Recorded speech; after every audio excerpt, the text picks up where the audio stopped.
Welcome to the start of today's Family Print Project vlog. We have a lot to get into today. We have this big boy to unbox, and we have some bookmarks we have to get on Patreon as well. So lots to do in a little bit of time. And we've been already busy adding a second AC unit to the bedroom because it just still gets too hot in this house, and we got to do what makes work. And we just got our first electricity bill, and it's gonna be some electricity, including all this plus the laser engraving. It's gonna be we're trying to cut corners on what we can do, and I think with the window units and then putting the AC to a certain degree where it's not going to be kicking on all the time will definitely help, because we'll have a little bit more control and have the AC in the bedroom be turned on at night, same as when we're in the living room, have that come on kind of later in the day, kind of more like noonish to the rest of the day until like 8ish, and then 8ish to the rest of the night while we're in the bedroom. That's at least the plan. We'll see how it goes. But our first bill is like $400, which is good for this size because we were pushing that much at the old house and it was half that size. So it's not much different. It's like a quarter of that size. Yeah. So it's interesting to see how much there was definitely something wrong at the other house. Regardless, move on to what we actually got to get accomplished right now. It is a bit of a mess right now. We did end up picking up a tripod, same as before. This one has a little bit of a stronger knob. I'm hoping we can find the other one at some point, then we'll have a secondary one. But let's get you set up now.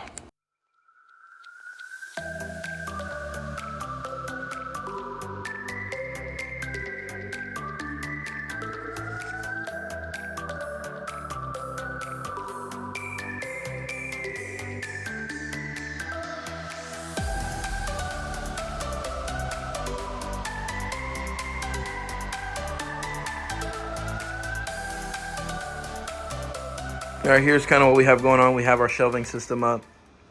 Originally, I had the T1 Max up here, but I have it off to the dedicated side because it was going to take up a lot of space here. And this gives me another row of, 1, 2, 3, 4 more printers. If they're the A1 Minis, or probably 2 to 3 more A1s. But we have it set up quite differently. Now, of course, when it comes to maintenance on this, it's going to be interesting to see how we do it, but we gotta utilize what we have, make it work. And right now, more space is what we need in a smaller area, and this is gonna work perfectly on what we need to do. And there's a lot of reorganizing we're gonna have to do again over here, but we even have top shelf that we can utilize if highly necessary, more printers, but more than likely some mailing boxes, some of the stuff that we have here, because we have this in a spot that normally was over there, but we're gonna have to reorganize that somewhere else. But we've also opened up space underneath, which can be some filament designated to the T1 Max or Dr. Giraud. Not only that, but also exposes the Dr. Giraud logo on there. And the mailing boxes are temporary until I can get the workout mats to be put underneath them for that. So we're gonna buy a set of those eventually, and that'll be the next process. But this is gonna work perfectly for now. Hey, there's my reflection. For what we need it to do, maintain high efficiency with more space. And so now that leaves us the opportunity to taking this table into the garage for a designated laser engraving area. And as you can see, we got the X1 Carbon Bulma being updated right now with some new software, and we're gonna see how well this works. I'm excited, very, very excited. So I decided to move the AMS off to the side so it's not kinked, so that way it has a straight feed from back of here, straight into it, and then inside here. So the only time we'll ever really need to take this off for the time being is for maintenance. Yeah, we'll see how it does. And the laser engraver is here temporarily while we do some more tests on it and get some more demos ready for markets and things like that. But we are prepping up for the next 2 weeks on fine-tuning the settings we want to do for each product, as we add more things: cutting boards, bats, necklaces, dog tags, cat tags, and just kind of add that arsenal on there and have the settings perfectly the way we'd like to have it, to where we know all we got to do is load it in and have the preset that we already organized, similar to how we do the files and pre-prep the files. So all we got to do is we want to do reprints. It's sliced exactly with the walls and in infill, everything that we like ready to go immediately. All we need to do is change the colors, send it to the printer, it's good to go. And which printer it is too, whether it be the A1 Mini or the X1 Carbon or the T1 Max. So we are working on a better system here. Let's just say things took a turn for the worst. From the last clip, I ended up getting really sick. So literally I've been bedridden the last 2 days, but I'm on day 4 of being sick. First day was just a scratchy, irritated throat, which was literally right after the last clip. And then ever since then, I've been in bed. And something that I wanted to take into consideration for the future is to basically have prints ready to go on all printers on the SD card. So in case I'm out of commission, Amanda can just press print. Now some of these things, like these axolotls that we just got done, these are things that could have been reprinted, and Amanda got those off, but we didn't even really talk about anything on what needed to be reprinted. Literally just been super sick, just trying to get back to the grind. But again, for the future, reason being this is so important, why I want to talk about it, because I'm kind of dragging this on a little bit, is once this becomes a bigger print farm area, this could be a big factor in falling behind on production, whether it be whatever we're getting done for Pocket Peeps at the time or whatever it is. So if we, for example, we had 80 printers. If I'm out of commission for 2 days and I didn't help Amanda figure out how to get some stuff reprinted or have some stuff that's on there already to reprint, that's you know, potentially over 100 products too, that, you know, there's over, you know, 100 products that could not have been printed those 2 days if each one of them took exactly 24 hours. So that's something to factor in and something we're going to need to get fixed. And this room needs to be cleaned. And that's something we haven't done yet since we got these shelves up. We literally got the shelves up. That was it. Got sick. And it's been like that. We're getting back to printing. I'm going to share Amanda's clips here now on the axolotls.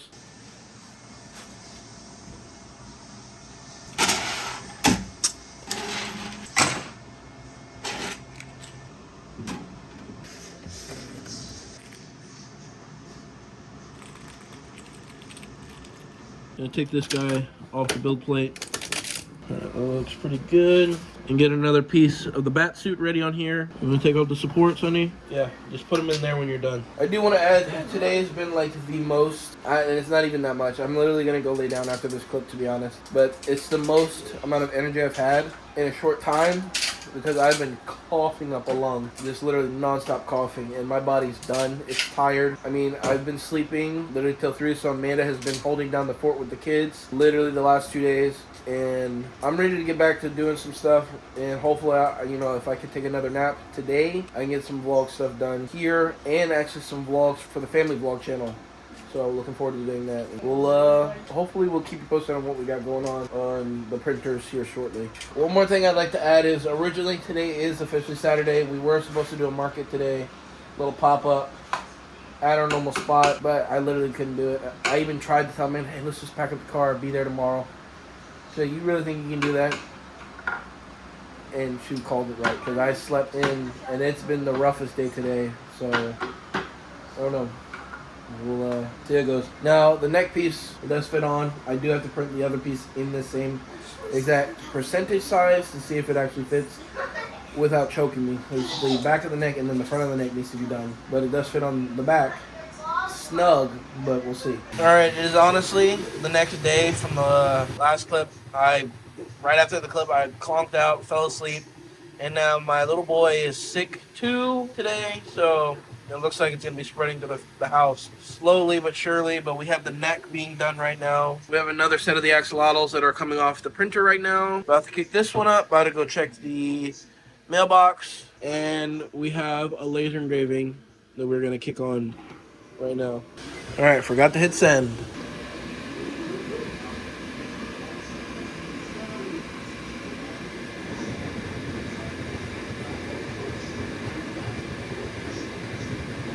Yeah, sorry my hair looks a little crazy. We re-straightened it again to cut off the dead ends. Definitely help with a lot of the catching that has been going on. Haven't gotten a haircut in like over a year, but we have a lot to unpack today, starting off with this box. Not really sure or remember what this box is for, but we're gonna open it up right now, see if it's something personal or if it's something business related. Me and Amanda don't remember. We think we know what it is.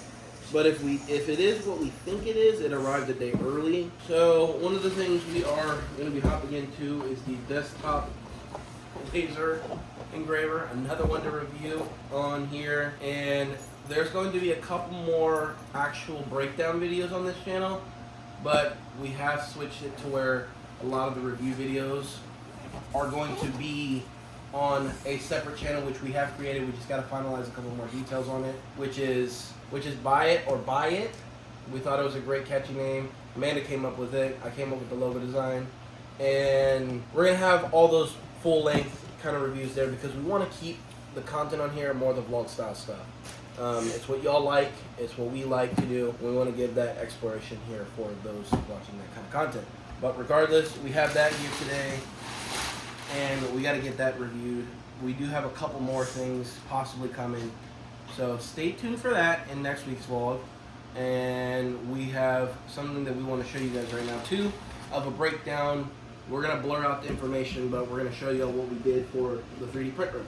I'm going to keep this short and simple, with this being the weekly vlog too. So with us doing these collaborations with these businesses, we have a sign on in the 3D printing room now where it breaks down what they're wanting, what they want us to do, and how we can expand on what we can provide for them. With this area being the new kind of 3D print area, I will give you guys a heads up. This spot will be replaced by something coming up in the future.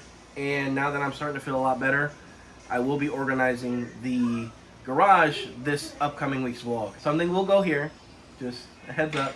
And these laser engravers will be going into the garage. So we can have everything ready to go and set up in sections of what is doing what at that time, because the one difference between the 3D printing and the laser engraving is the laser engraving is a lot more with each product. Some can be produced in kind of manufacturer style where it's like if you're doing business cars, if you have the rotors, if you have the extensions, if you have those things, you can do a couple of them at a time.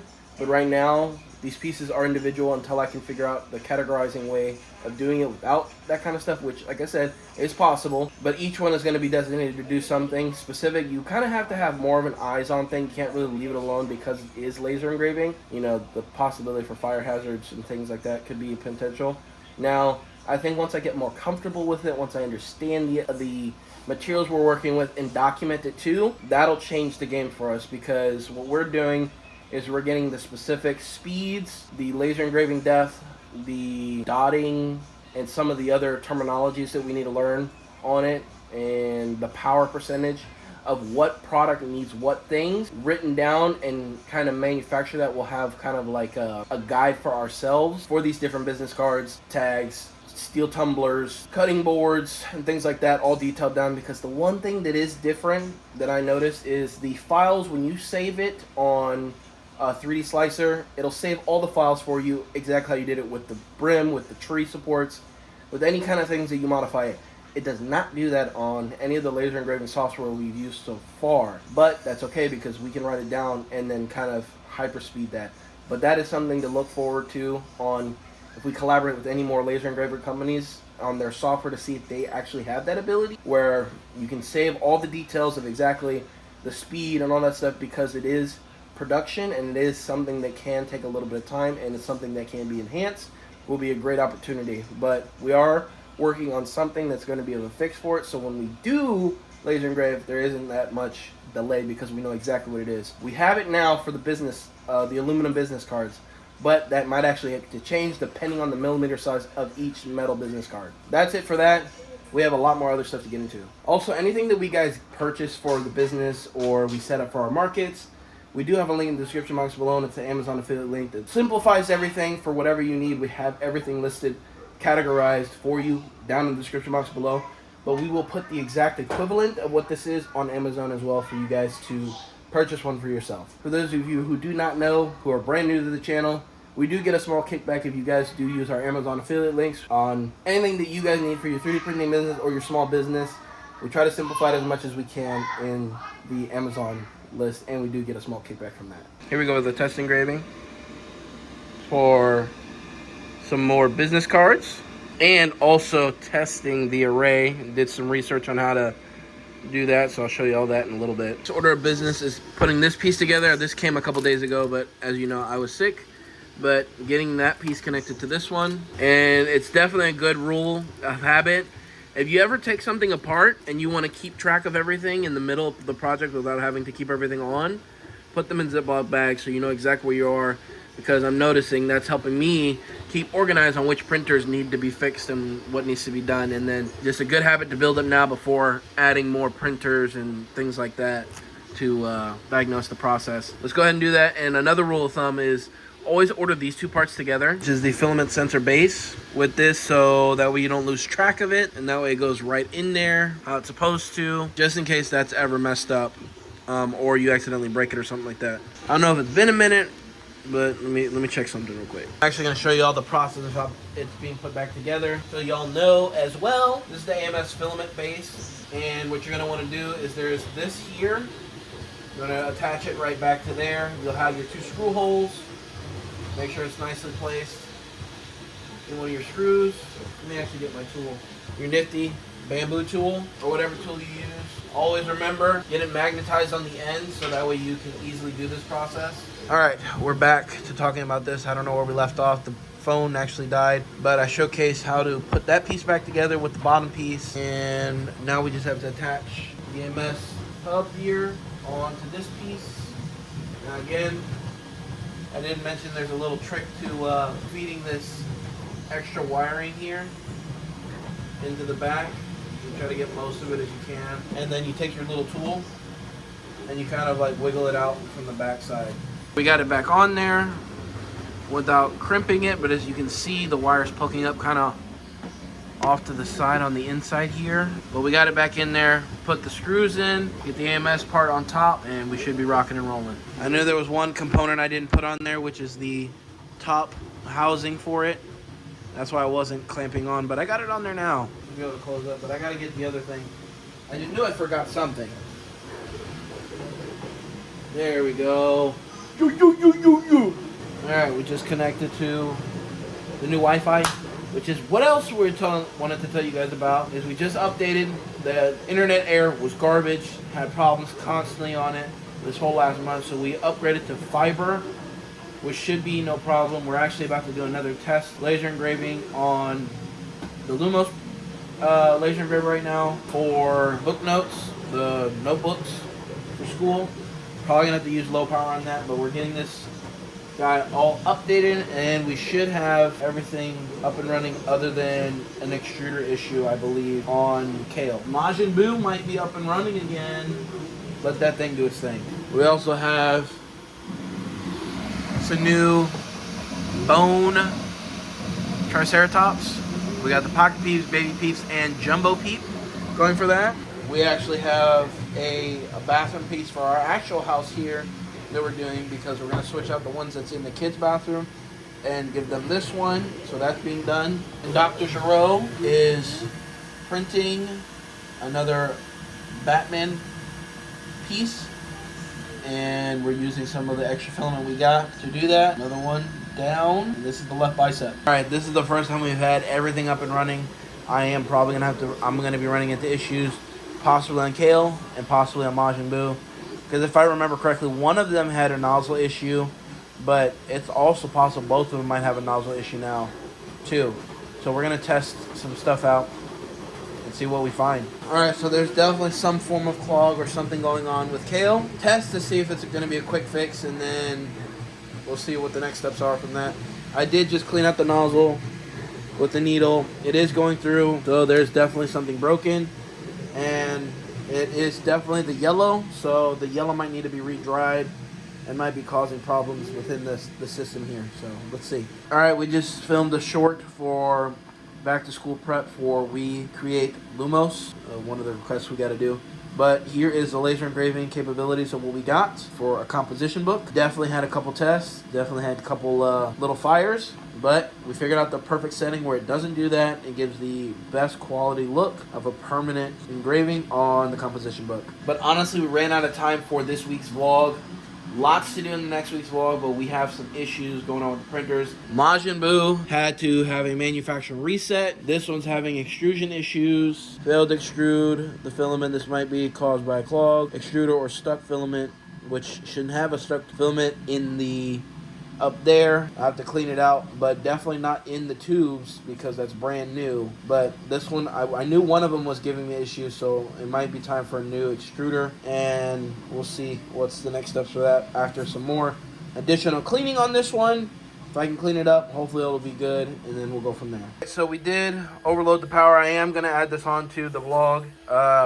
With all the printers running, with the... I know this one can resume printing. Resume that one for now. And some of the other ones too. But my wife needs to get her stuff done. But this is mainly to test what happens when a power outage happens on the T1 Max to see if it will continue. And it does not. Wow. That's not good at all. So power outages do not actually work on the T1 Max. And I have to figure out how to get it out of the way. That is no bueno. That is definitely a negative on that part, to be honest. And I don't see anywhere. There we go. Oh, look at that. Oh, that's not good. Well, that's a waste, and that's a good thing to note. Now I'm gonna have to be cautious. I'm gonna reach out to FL Sun and see if there's something they can do before making an actual final judgment on that, because as a farming printer, something like this is definitely necessary. It's not something that can be messed with, especially as a farm printer. So I'm gonna reach out to them and talk to them about that. All other printers have resumed printing, but that is something me and Amanda are discussing and factoring in to when I see. Oh, that looks funny. Finished, but it finished kind of funny. Oh, that's probably because came off the build plate. But that's gonna wrap it up for today's vlog. I'll see y'all on next week's vlog. Thank you guys for joining this one. I know this one was chaotic, but we're getting back to really hustling, and then that sickness in the middle of the week definitely threw me in a loop. I'll catch y'all on the next one. I wake up to a little bit of drool on my pillow, feel like it's gonna be a bad day. Yeah, I'm tired of shit, and the coffee ain't hit yet, damn, ain't that great. I don't wanna go to work, cause my boss is a jerk, and I'm not even that paid. I need a change in my life, cause I don't feel alive, and there's nothing that makes me happy.